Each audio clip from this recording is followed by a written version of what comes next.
Hello বন্ধুরা, চলে এলাম আবার একটা নতুন ভিডিওতে। তো আজকে আমরা সকাল সকাল চলে এসেছিলাম সেই ইডলি কাকুর কাছে ইডলি খেতে। তো আমাদের সকালবেলার ব্রেকফাস্টটা কিন্তু আমরা ইডলি কাকুর কাছেই সেরেছিলাম।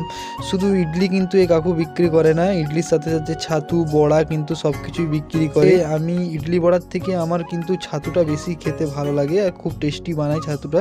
তো আমি ইডলির সাথে সাথে ছাতুও খেয়েছিলাম। তো কাকু প্রত্যেক দিন ভোর 3টায় উঠে ইডলি বানায় এবং 10টার মধ্যে ব্যবসা কিন্তু শেষ করে দেয়। প্রত্যেক দিন 500 থেকে 1000টা ইডলি বিক্রি করে, বড়া বিক্রি। কাকুর অফিস টাইমে কিন্তু প্রচুর পরিমাণে ভিড় হয়, কাকু কিন্তু দিয়ে উঠতে পারে না। কাকুর সাথে একটা লোক রয়েছে যে কিন্তু যেসব অর্ডারগুলো থাকে সেগুলো দেয়, তাও কিন্তু ভেজাল সামলাতে পারে না।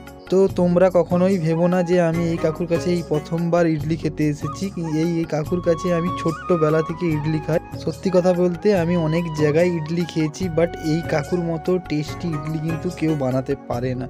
তো আমি ইডলি কিন্তু খুব একটা খেতে পছন্দ করতাম না, এই কাকুর কাছ থেকে যবে থেকে আমি খাওয়া শুরু করেছি তবে থেকে আমার ইডলি কিন্তু ফেভারিট খাবার হয়ে গিয়েছে। কাকু কিন্তু খুবই ভালো লোক, কাকুর ব্যবহারও কিন্তু খুবই ভালো। আর কাকুকে তুমি যেটা চাইবে কিন্তু যতক্ষণ থাকবে সে ততক্ষণ তোমাকে দিবে।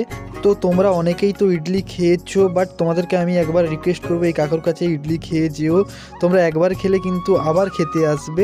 তো আবার দেখা হচ্ছে একটা নতুন ভিডিওতে। তো ততক্ষণ তোমরা সবাই ভালো থেকো, সাবধানে থেকো, সুস্থ থেকো, আর আমার ভিডিও দেখতে থেকো। Tata, bye bye.